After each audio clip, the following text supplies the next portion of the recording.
Hi friends, Simit here from InformedTrades.com. On the screen right now, you're seeing the daily chart of the S&P 500.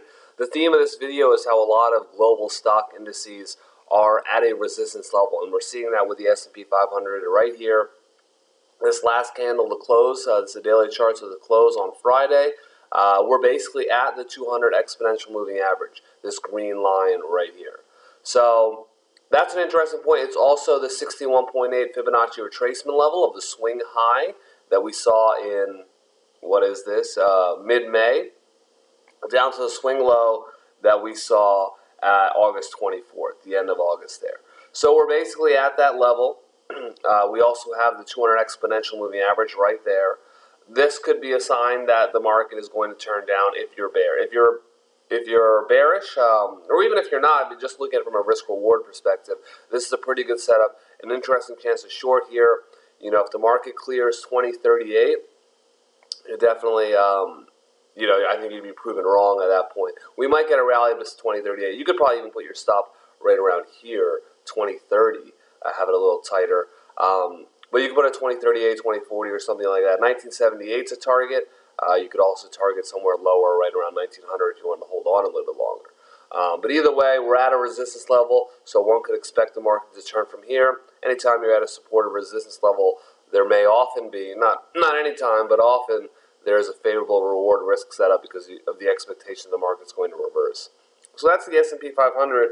If we look at the FTSE index of UK stocks, here we're also at resistance and also at a 61.8 Fibonacci retracement level.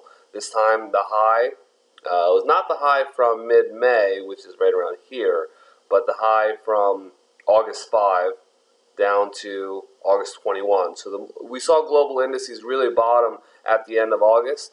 Now we're at that 61.8 Fibonacci retracement level, which is also a resistance level going back here. We see the market bounced off of it. It was a support level back in January as well. Yeah, but in January we saw it really serve as a support level that fueled the rally for the next 4 months basically. But now the market's at a resistance level here, so also potentially a good trade setup. You know, if we clear 64.50, if we mark it, you might put your stop. I might put my stop at 64.65 here. Let's see what we can get to the downside. I might be able to get all the way back down here. So potential setup, and then the Hang Seng Index out in Hong Kong.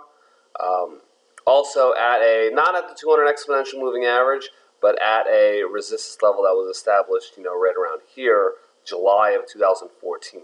So this isn't as clear as the FTSE and S&P 500, but also resistance pattern here. Personally, I'm not trading stocks. I still think that it's more likely that U.S. stocks are going to go up. So I'm not initiating short positions. What I had done is covered some long positions because there were definitely some very bearish signs over the past month and a half that I thought, let me cover some long positions. Took some profits as well as took some losses.